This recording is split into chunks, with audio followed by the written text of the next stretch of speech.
नमस्कार friends, Orissa study tools में आप सभी लोगों का स्वागत है। मैं सुमन आज आप लोगों के लिए हिस्ट्री के स्वाधीनता संग्राम के प्रमुख नेताओं के बारे में और भी बहुत सारी चीज़ों के बारे में लेके आया हूँ। तो जल्दी से जल्दी मेरे चैनल को लाइक शेयर एंड सब्सक्राइब कर दीजिए। ठीक है, भारतीय स्वतंत्रता संग्राम का प्रथम युद्ध 1857 एक रुष्टी में। ठीक है, 1857 में जो भारत का युद्ध हुआ तो उसके बारे में हम जानेंगे।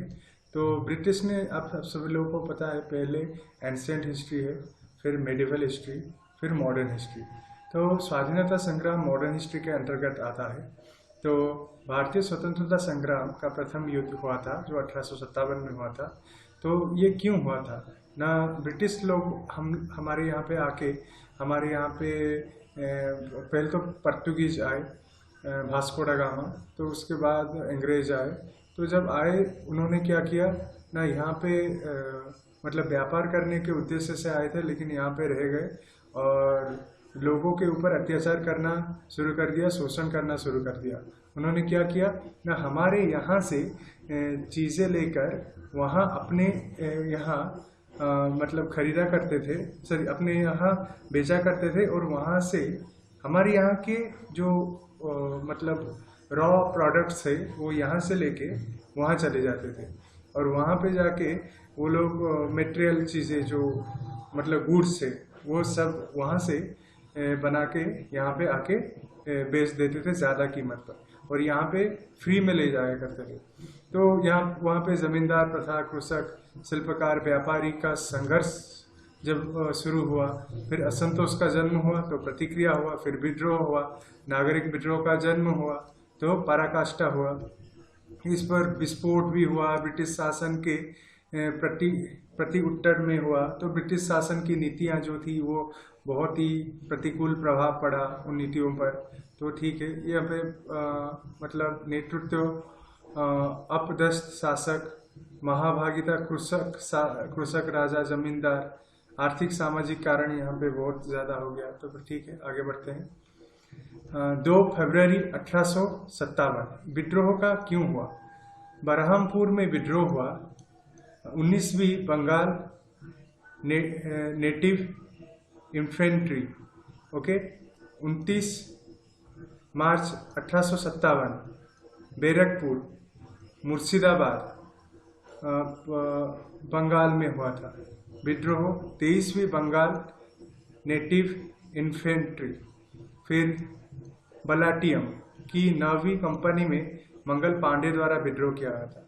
10 मई 1857 मेरठ विद्रोह, बंगाल आर्मी की 11वीं व 20वीं नेटिव के कैवेलरी के जवान एकत्रित होकर विद्रोह शुरू कर दिया।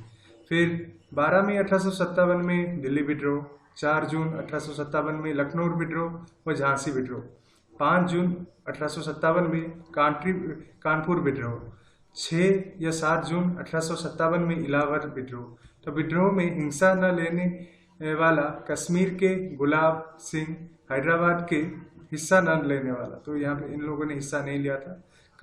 कश्मीर का गुलाब सिंह ने, हैदराबाद के सालार जंग, नेपाल के जंग बहादुर, भोपाल की बेगम, सिख दीपांकर राव, इन सभी लोगों ने युद्ध में हिस्सा नहीं लिया था, लेकिन इन सभी लोगों ने लिया था। फिर हम आते हैं, ये हम देख लेते हैं द बेंगल नेटिव इन्फेंट्री। फिर हम आते हैं 1857 पर आधारित प्रमुख पुस्तकें क्या क्या है। First war of independence, Vinayak Damodar Savarkar, the great rebellion, Ashok Mehta, sepoy mutiny and the revolt of 1857, R.C. Majumdar, 1857, S.N. Sen, rebellion 1857, P.C. Joshi, history of Indian mutiny, T.R. Holmes. फिर college of the Indian mutiny, sir Syed Ahmed Khan. 1857 के विद्रोह की विफलता के कारण विद्रोह के पास कोई एक रूप विचारधारा नहीं था, एक रूप विचारधारा नहीं था। तो विद्रोही का नेतृत्व विभिन्न वर्गों के थे, विभिन्न हितों का प्रतिनिधित्व करते थे। कोई कहता था मुझे ये चाहिए, कोई कहता था मुझे वो चाहिए। तो विद्रोह को अपनी परिणति तक पहुंचाने के लिए उन्होंने कोई सुनियोजित कार्यक्रम नहीं बनाया था। बात यह है कि जब हमारा देश में पहले देश बटा हुआ था, उत्तर भारत दक्षिण भारत, तो उत्तर भारत पे ज़्यादातर लड़ाइयाँ हुआ करती थी। हमारे छोटे छोटे राज्य बन गए थे, तो हर राज्य में अलग अलग प्रकार मतलब शासक करते थे। कहीं पे चोल थे, कहीं पे मुगल शासक थे, कहीं पे इसी तरह मतलब राज्य बटा हुआ था। तो कहीं पे मुस्लिम्स थे, साउथ में दूसरे लोग थे। उसी प्रकार मतलब विद्रोह का प्रसार देशव्यापी न होकर सीमित रहा। वो लोग बस मतलब अपने अलग अलग अधिकार मांग रहे थे। मतलब ऐसे सब मिलके युद्ध तो कर रहे, पहले तो सब मिलके युद्ध नहीं कर रहे थे। मतलब युद्ध मतलब सब लोग मिलके स्वतंत्रता नहीं मांग रहे थे। जितने भी मांग रहे थे उन सब के अलग अलग मतलब अलग अलग सोच थी कि अधिकतर क्षेत्र भी विद्रोह से अछूत रहे। सिखों ने भी विद्रोहियों का साथ नहीं दिया। भारतीयों में एकता का अभाव था तथा विद्रोहियों को शिक्षित भारतीयों का सहयोग नहीं मिला। विद्रोहियों को कुशल एवं सुयोग्य नेतृत्व नहीं मिला, जबकि ईस्ट इंडिया कंपनी को सुयोग्य सेनापतियों की सेवाएं प्राप्त थी। फिर 1857 के समय भारत, जब समय इंग्लैंड के प्रधानमंत्री पार्मस्टन थे। ओके, ये याद रख लीजिएगा। पार्मस्टन 1857 विद्रोह के समय इंग्लैंड के प्रधानमंत्री थे। उस समय भारत के गवर्नर जनरल लॉर्ड कैनिंग थे। 1856 से 58 तक, इसे याद रखिएगा। भारत के प्रथम वायसराय लॉर्ड कैनिंग थे। तो दोनों यही थे, भारत के प्रथम गवर्नर जनरल, प्रथम वायसराय, दोनों लॉर्ड कैनिंग थे। ठीक है, लेकिन समय अलग अलग है।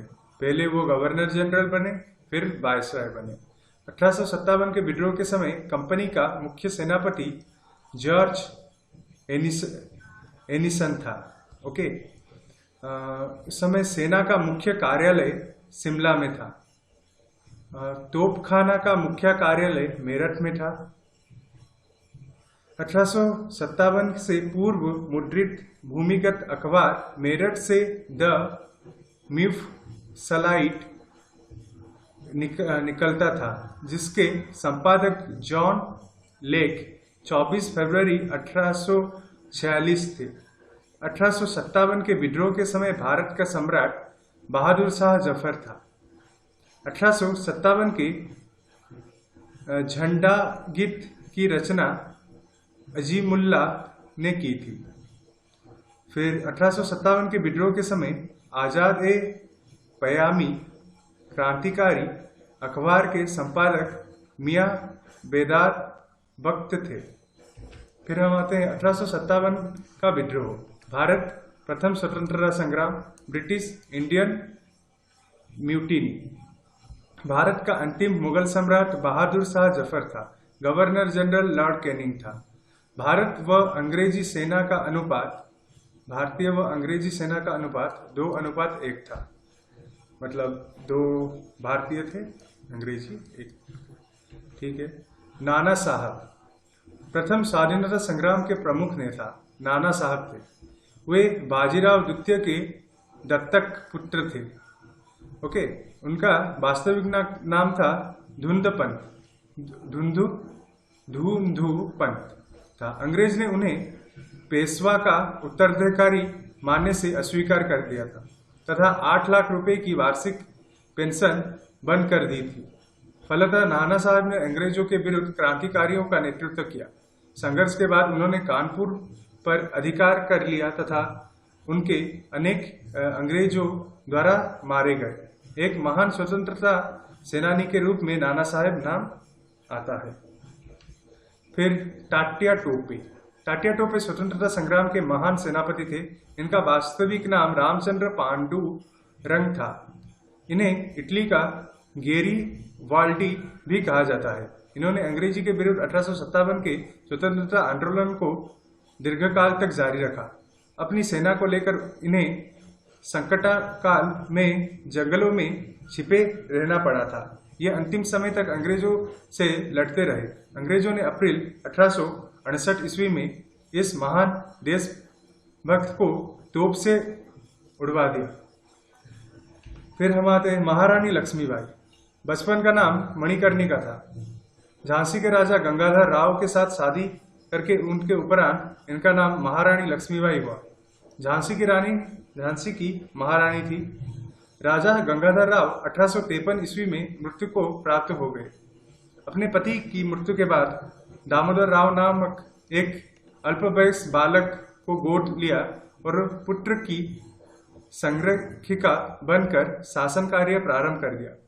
लॉर्ड डलहौजी ने गोद निषेध नियम का लाभ उठाकर झांसी के राज्य को ब्रिटिश साम्राज्य में मिला लिया। इस नीति से असंतुष्ट होकर रानी ने बड़ी वीरता के साथ अंग्रेजों के साथ युद्ध किया था।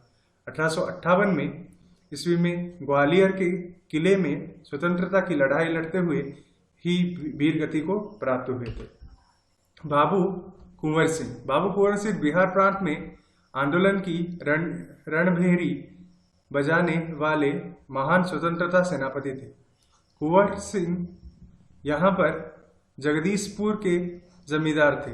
राजा के नाम से विख्यात कुंवर सिंह ने अंग्रेजों से युद्ध किया। इन्होंने आजमगढ़ और वाराणसी में सफलताएं प्राप्त की अपने युद्ध कौशल और छापामार युद्ध नीति द्वारा। फिर बहादुर शाह जफर भारत के अंतिम मुगल शासक थे। 1857 ईस्वी में इनका दरबार क्रांति का प्रमुख केंद्र था। 11 मई 1857 ईस्वी को मेरठ के क्रांतिकारियों ने बहादुर शाह को क्रांति का नेतृत्व सौंपा तथा दिल्ली को अंग्रेजों के प्रभाव से मुक्त करा लिया। किंतु शीघ्र ही बहादुर शाह को बंदी बना दिया गया था और उन्हें रंगून बर्मा भेज दिया गया। वहीं पर 1862 ईस्वी में बहादुर शाह जफर की मृत्यु हो गई। भारत के स्वतंत्रता आंदोलन में इनका योगदान सदैव स्मरणीय रहेगा। बेगम जिन्नत महल तो 1857 ईस्वी की क्रांति राष्ट्रीयता की लड़ाई थी। इस तथ्य को बेगम जिन्नत महल जैसे साहसी महिला ने आंदोलन में सक्रिय भागीदारी से सिद्ध कर दिया। बेगम जिन्नत महल प्रतिभाशाली और आकर्षित व्यक्तित्व वाली महिला थी। इन्होंने भी सम्राट के साथ आंदोलन की लड़ाई को बड़े धैर्य और साहस के साथ लड़ी थी। राष्ट्र की स्वतंत्रता से बेगम जिन्नत को विशेष स्नेह था। उन्होंने अपनी सुख सुविधा को छोड़कर इन्होंने स्वयं को राष्ट्र सेवा में समर्पित कर दिया। रानी अवंतीबाई मध्य प्रदेश की रियासत रामगढ़ की रानी अवंतीबाई ने अंग्रेजी सेना से संघर्ष करने के लिए एक सशस्त्र सेना का निर्माण किया और क्रांति के दौरान युद्ध में अंग्रेजों से संघर्ष की। बाद में रानी ने वीरतापूर्वक लड़ते हुए वीरगति प्राप्त हो गई थी। फिर 1857 के क्रांति के समय ये भारत था। ये देखिए, ये राजपुताना था, ठीक है। ये जोधपुर था, ये अजमेर था, ये गुजरात था, ये तो नदी था, हमें पता है, गोदावरी। फिर निजाम हैदराबाद, ये मैसूर, ये कर्नाटका, ये ट्रावणकार, ठीक है। ये श्रीलंका तो हमें पता है। ये नागपुर, ये इलाहाबाद, ये लखनऊ, ये अवध, ये गंगा नदी, ये जमुना नदी, ये पटना, ये बिहार, ये बंगाल, ये उड़ीसा, ठीक है। ये ग्वालियर, ये मालवा, इंदौर, ओके।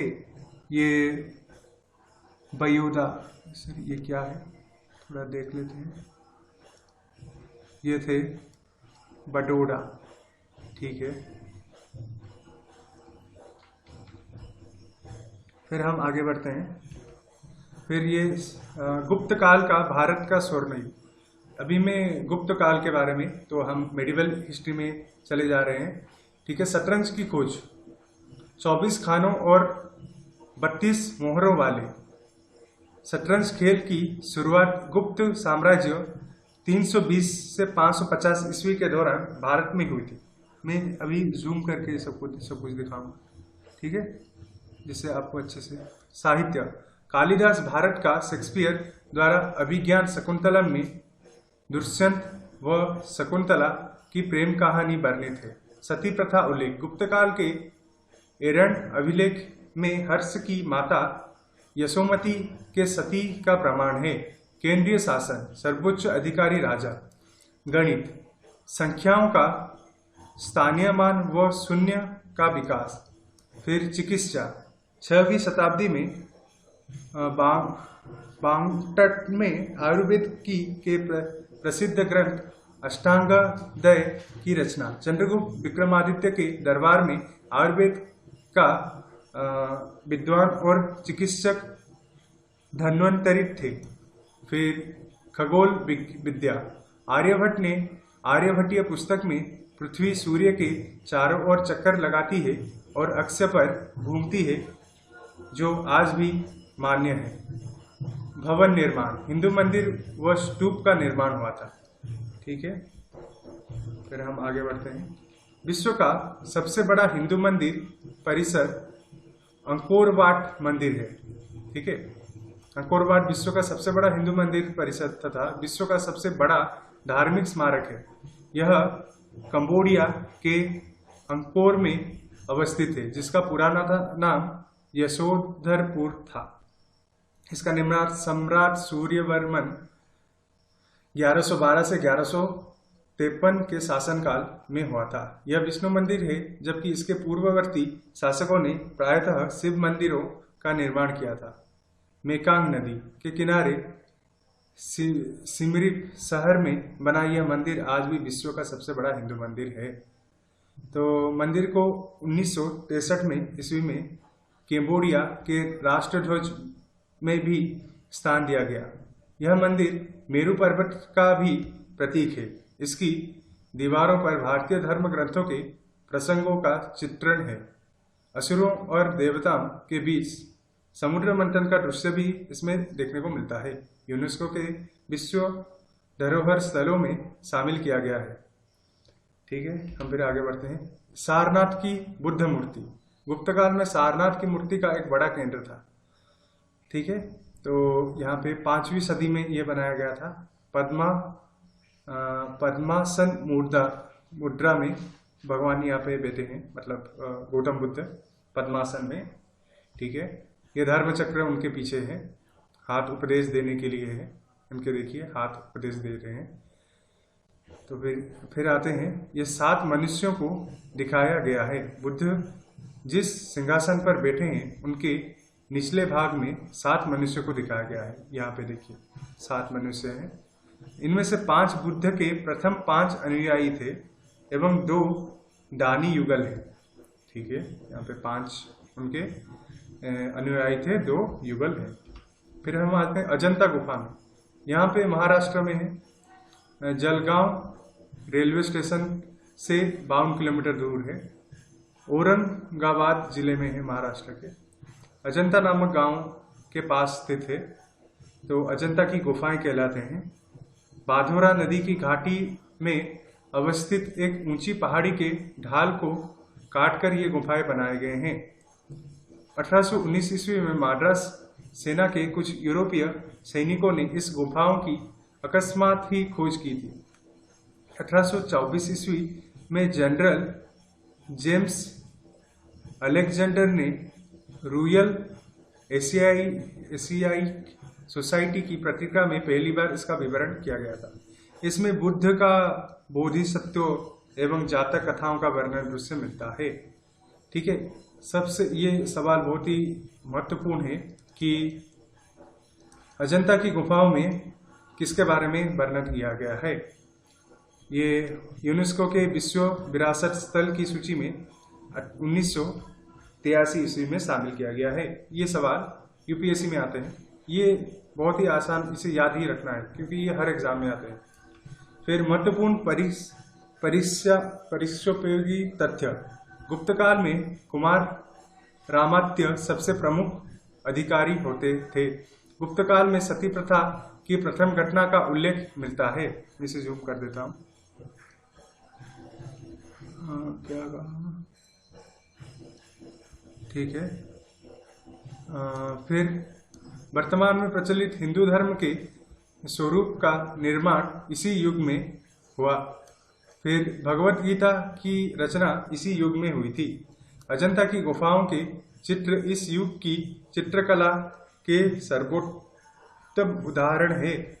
फिर विष्णु शर्मा द्वारा पंचतंत्र और नारायण भट्ट द्वारा हितोपदेश की रचना की गई थी।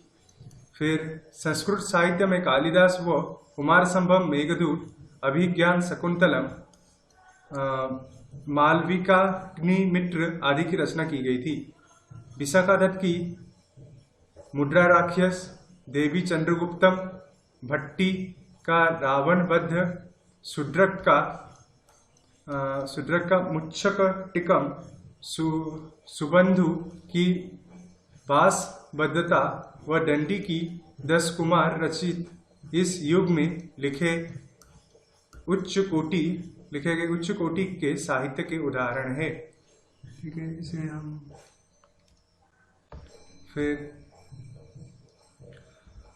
फिर विष्णु शर्मा द्वारा पंचतंत्र और नारायण भट्ट द्वारा हितोपदेश की रचना की गई थी।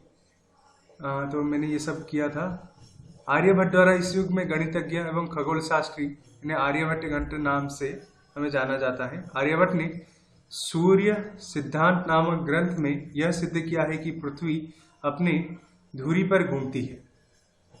वराह मिहिर ने बृहत् संहिता एवं पंच सिद्धांतिका नामक खगोल शास्त्र के ग्रंथ की रचना की थी। तो याद रखिएगा, वराह मिहिर भी एक खगोल शास्त्री थे।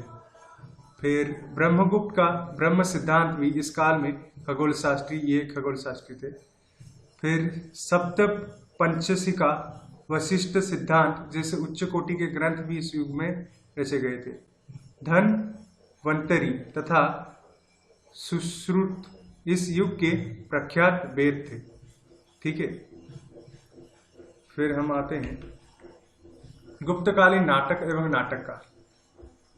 मालविकाग्निमित्रम कालिदास ने लिखा था। ये किस नाटक का विषय क्या था, ये आप लोग पढ़ लीजिएगा। विक्रमोर्वशीयम कालिदास ने लिखा था। अभिज्ञान शकुंतलम कालिदास। मुद्रा राक्षस विशाखदत्त। देवी चंद्रगुप्तम विशाखदत्त। मुच्छ कटिकम शूद्रक। स्वप्रवासवदत्तम भास ने लिखा था। प्रतिज्ञा योग्यधरायणम भास ने लिखा था। चारुदत्तम भास ने लिखा था। फिर हम आते हैं, इस चीज को हम इस तरह से पढ़ सकते हैं। ऋतुसंहारम कालिदास। मेघदूतम कालिदास। कुमार संभवम कालिदास। रंग बैसम कालिदास। मालविकाग्निमित्रम कालिदास। अभिज्ञान शकुंतलम कालिदास। विक्रमोर्वशीयम कालिदास। मुद्रा राक्षस विशाखदत्त। देवी चंद्रगुप्तम विशाखदत्त। काव्य दर्शन दंडिन। 10 कुमार चरित्र दंडिन। स्वप्न वासवबद्धता भास। चारुदत्ता भास। उरुभंग भास। किरातार्जुनियम भारवी। योगाचार असंग। रावणवध वश्य भट्टिट। अमरकोश अमर सिंह। चंद्र व्याकरण चंद्र गोमिन। विशुद्धिमग्न बुद्ध घोष। बृहत् संहिता वराह मिहिर। पंच सिद्धांतिका वराह मिहिर। ब्रह्म सिद्धांत आर्यभट्ट। आर्यभट्टितयम आर्यभट्ट।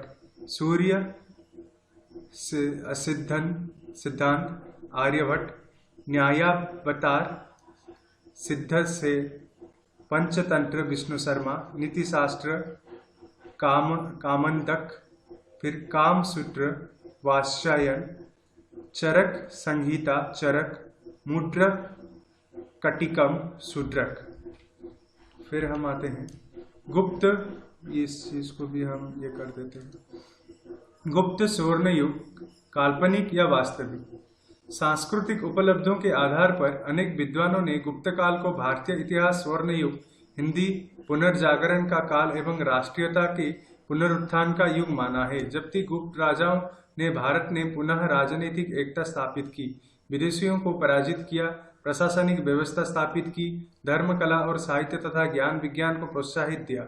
गुप्त युग वास्तव में स्वर्ण युग था। गुप्त युग अगर स्वर्ण युग था तो उत्तरी भारत के उच्च वर्ग वालों के लिए साधारण जनता तो अभावों और कठिनाइयों से ग्रसित थी।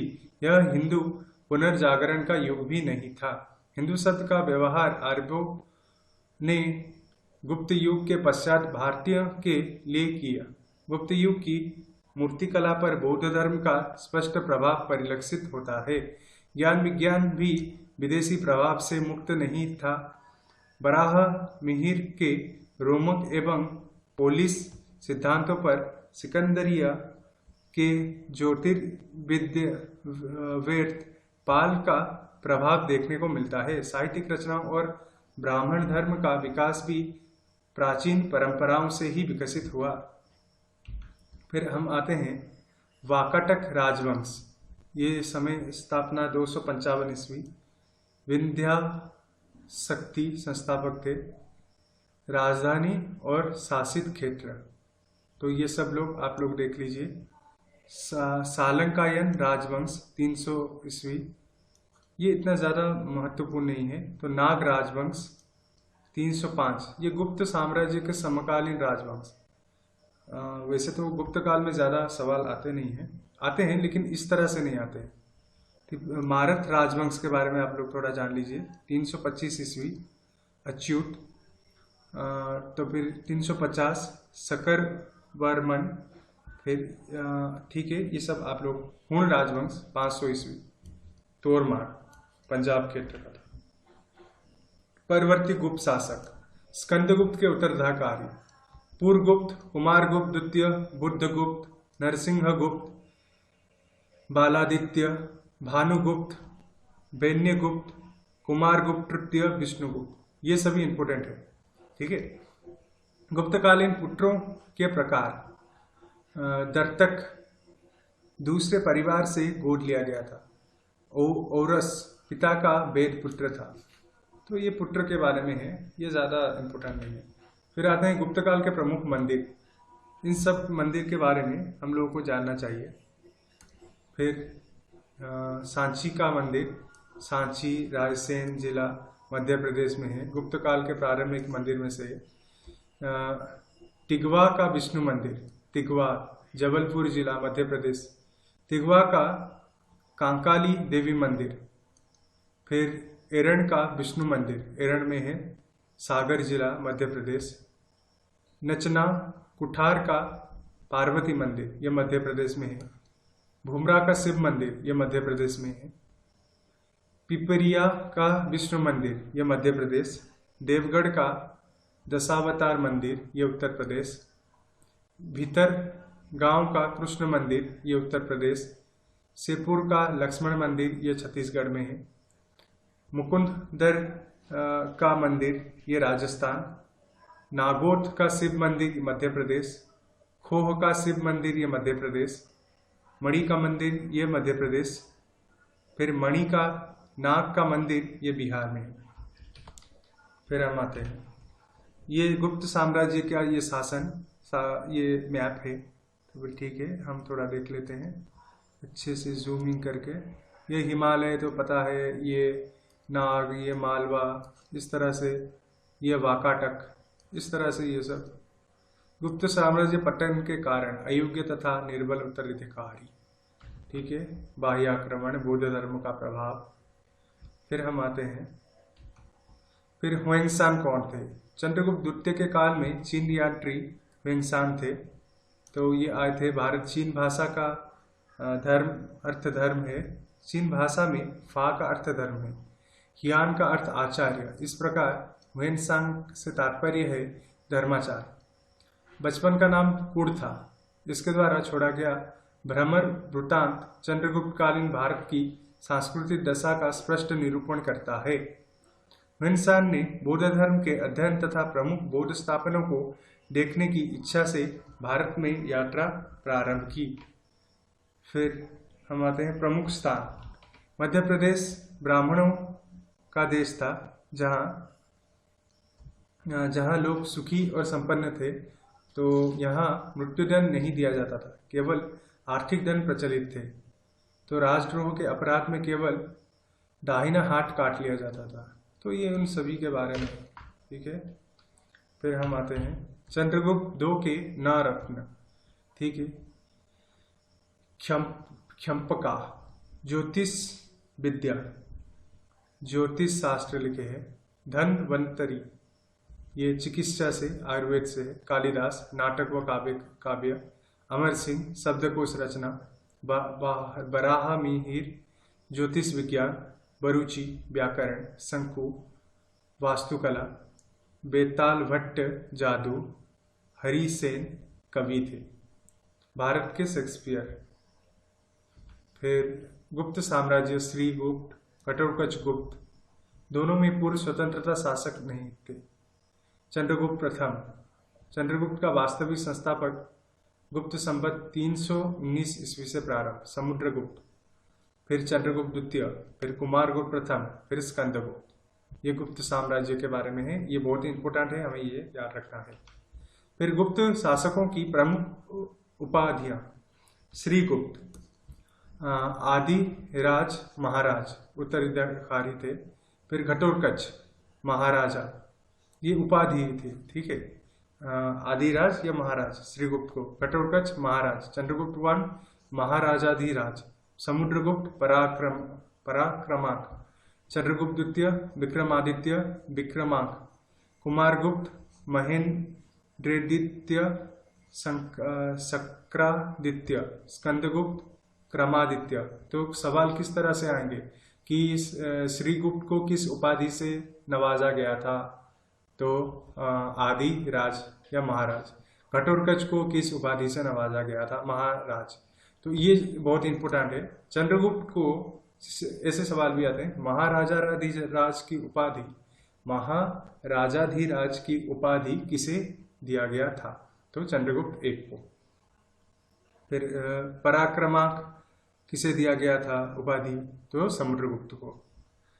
फिर गुप्त की उत्पत्ति। मौर्य साम्राज्य की उत्पत्ति के ही समान गुप्त की उत्पत्ति, जाति एवं उनके मूल निवास का प्रश्न काफी विवादास्पद है।